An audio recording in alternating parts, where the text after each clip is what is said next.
Tuhan sertamu. Dan sertamu juga. Inilah Injil Yesus Kristus menurut Yohanes. Dimuliakanlah Tuhan.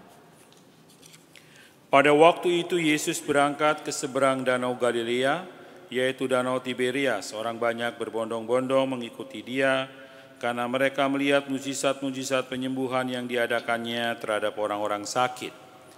Yesus naik ke atas gunung dan duduk di situ dengan murid-muridnya. Ketika itu Paskah, hari raya orang Yahudi, sudah dekat. Ketika Yesus memandang sekelilingnya dan melihat bahwa orang banyak berbondong-bondong datang kepadanya, berkatalah ia kepada Filipus, "Di manakah kita akan membeli roti sehingga mereka ini dapat makan?"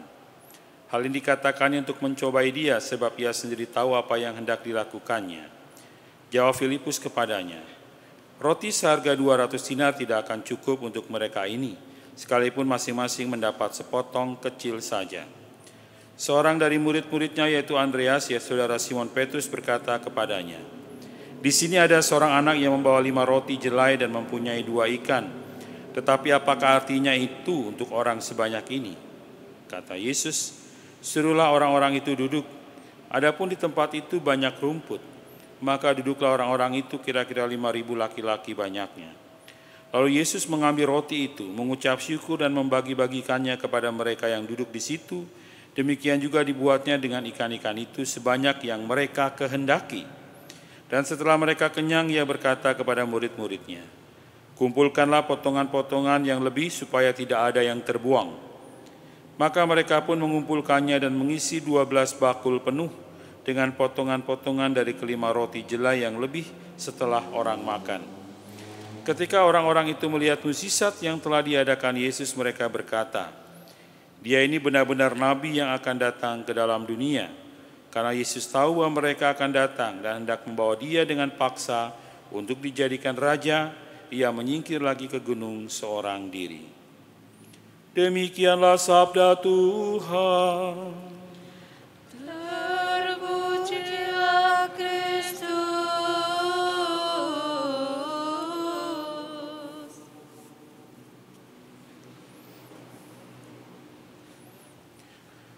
Sore ini kita mengadakan Ekaristi bulanan tahun Ignatian dan temanya tentang pemilihan atau pengambilan keputusan. Sehari-hari kita biasa ambil keputusan yang ringan-ringan ya.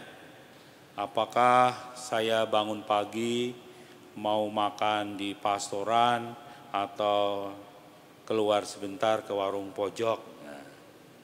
Itu sudah salah satu keputusan ya toh.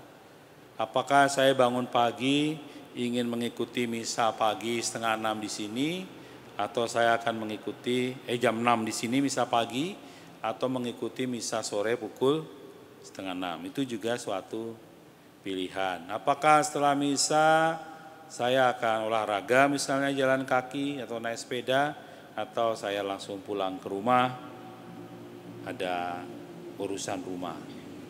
Itu juga suatu pilihan. Apakah nanti siang hari setelah urusan di rumah atau urusan apapun, saya akan menemui teman janji di suatu tempat atau saya di rumah saja. Itu juga pilihan. Jadi setiap hari kita itu akrab dengan pilihan-pilihan, dan dari situ kita tahu ya, kita tahu bahwa kita punya tata nilai. Kenapa kita memilih itu spontan memang. Ya. Tentu sesuatu yang akan lebih membahagiakan kita, membahagiakan orang lain, sesuatu yang baik. Kita tidak akan pernah memilih sesuatu yang ingin mencelakai atau melukai orang lain. Kalau itu ada, berarti tata nilai kita yang rusak ya. Tapi kalau tidak, pasti kita ingin arah yang baik. Nah, tema kita itu sebenarnya pemilihan menurut Santo Ignatius Loyola dalam konteks latihan rohani. Ya, jadi orang itu ya yang sudah menjalani latihan ini punya prinsip fundamental yang dia percayai dalam hidupnya, yaitu bahwa dia adalah sadar, saya ini ciptaan Tuhan. Saya diciptakan dan saya diciptakan karena kasih Tuhan itu, maka saya ingin mengabdi Tuhan sepenuh hati. Ingin memuji Dia, ingin memuliakan Dia sepenuh hati. Karena apa? Begitu berharganya saya bagi Tuhan. Dan karena itu memberikan kebahagiaan atau keselamatan bagi dirinya. Itu dasarnya. Orang itu udah punya keyakinan itu. Dan apapun yang ada di dunia ini, itu adalah sarana untuk mencapai tujuan tadi. Saya diciptakan, yaitu tujuan untuk apa tadi? Mengabdi Tuhan, memuji, dan menyelamatkan, membahagiakan kita juga, jiwa-jiwa orang yang ada di sekitar kita. Yang lain sarana. Karena itu kita bersikap cukup, bersikap bebas terhadap sarana. Kalau sarana itu menolong kita untuk membantu tujuan diciptakan, saya ambil ya. Kalau sarana itu menolong saya misalnya, supaya saya bisa sampai ke kota Semarang, ke kota Solo lebih cepat, saya ambil sarana itu. Kalau tidak, saya pilih sarana yang lain. Maka sarana itu bukan tujuan. Namanya sarana, ya boleh dipakai, boleh tidak. Tapi punya alasan mengapa saya memakai. Dan kalau saya menggunakan itu, saya akan melakukannya dengan semangat berkobar untuk selalu menjadi lebih baik dan lebih baik. Ya.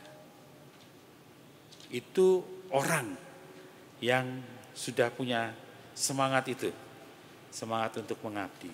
Nah, karena itu bobot persoalan yang mau diangkat ketika orang memilih menurut metode Santo Ignatius Loyola ini adalah bobot yang dampaknya panjang, dampaknya signifikan. Contoh saya lah, mau nikah atau mau jadi romo. Nah ini harus ditimbang, gak hanya asal-asalan. Ya wis meluncur aja gitu ya, enggak. Pasti ada saat dimana harus menimbang. Tenanan apa ora dadi romo atau memilih hidup berkeluarga. Atau orang yang lain memilih hidup berkeluarga lalu menjadi suster, menjadi bruder. Atau memilih hidup berkeluarga atau saya tetap mau tidak menikah. Menjadi awam yang selibat. Ini martabat hidup yang dipilih. Ini harus ditimbang betul-betul. Ya. Ini sarana soalnya ya. Imamat, hidup berkeluarga, itu sarana. Yang lebih sedikit turun, ya ini untuk membandingkan saja. Misalnya seorang anak muda, saya sekarang ke kelas SMA kelas 3, ingin kuliah di Denpasar atau saya ingin kuliah di Jogja. Bingung ya toh. Ini berdampak signifikan bagi hidupnya. Dia memilih, pasti dia memakai macam-macam informasi dan data, tapi harus memilih. Hanya cara memilihnya, kalau orang yang sudah dengan fundamental prinsip yang tadi saya katakan, dia akan mengatakan begini, entah saya diterima di Denpasar atau saya diterima di Yogyakarta, kuliah di universitas tertentu yang saya mimpikan atau di kota lain, saya tetap mengabdi Allah.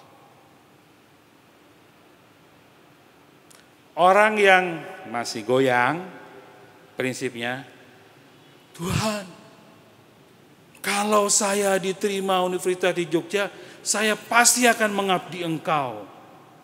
Salah enggak? Enggak salah, tetap baik. Tapi prinsipnya beda. Saya akan mengabdi kalau saya diterima di Jogja. Artinya sarana tadi menjadi tujuan. Paham ya Bapak Ibu?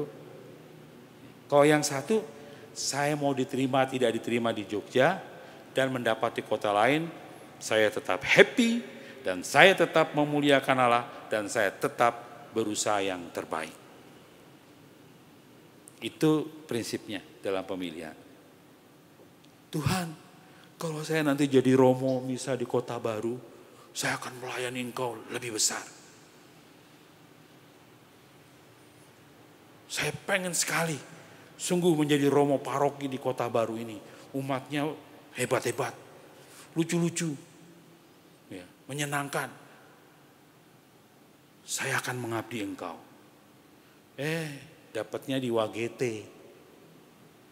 ngelokro ya toh. Wah, sepi misalnya di pegunungan. Meskipun umat di sana sangat menyenangkan, tapi karena hatinya lain tadi.